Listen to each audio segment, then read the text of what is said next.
This is a trigger warning. Trigger warning.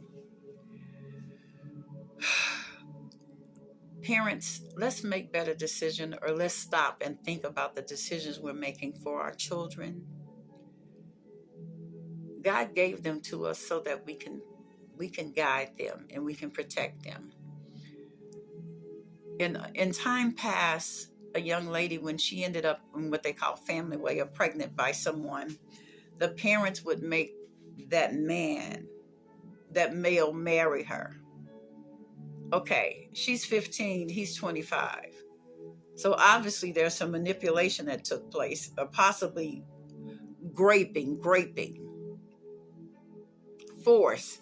And you're going to take your precious daughter. God said, cast not your pearls before the swine. You're going to take your precious daughter and give her hand in marriage to someone that violated her. Let's take a step back and let's reevaluate some of the decisions we're making in our children's life. Let's not put them in that type of trauma. They've already traumatized. And then you're looking at it. What would the church say? What will the people say? What will the society say? You being a 15-year-old and pregnant. Who cares what society say? This is for the betterment and the health of the mental health, emotional health of your daughter. You don't take a 17-year-old and marry her off to a 37-year-old.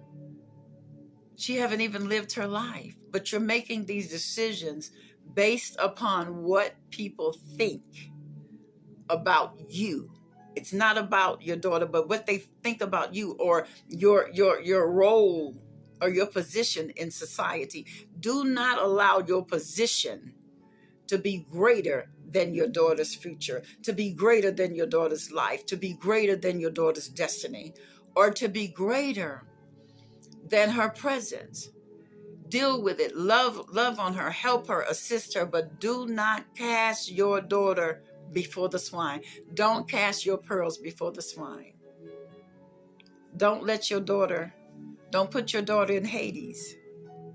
Let's make better decisions for our children. And if you have done this, I've heard stories of women said they were married off to men that were just horrific to them. I mean, just terrorized them. But it was allowed because mom and dad, and sometimes when they try to say mom, they and your response is, it'll get better. Really? Sometimes people don't make it. They don't make it out. They don't make it out. And now you're stuck to raise with those children, or those children are traumatized to constantly live with this person that they know done these horrific things. Let's take a step back and revisit some of the decisions we're making. May you find peace in revisiting your decision. I pray that you find some peace in revisiting and being okay to say, hey, I made a mistake. I was wrong. And my thing is, how shame of you to put your position over your children, whether it's in the church, political, social, in a community. Let's visit or revisit some of the decisions we're making for our children. We are their protectors, and we are to love them and keep them safe. We are their guardians, so let's guard them. I love you, beloved.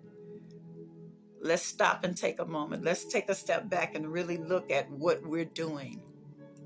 I love you, beloved.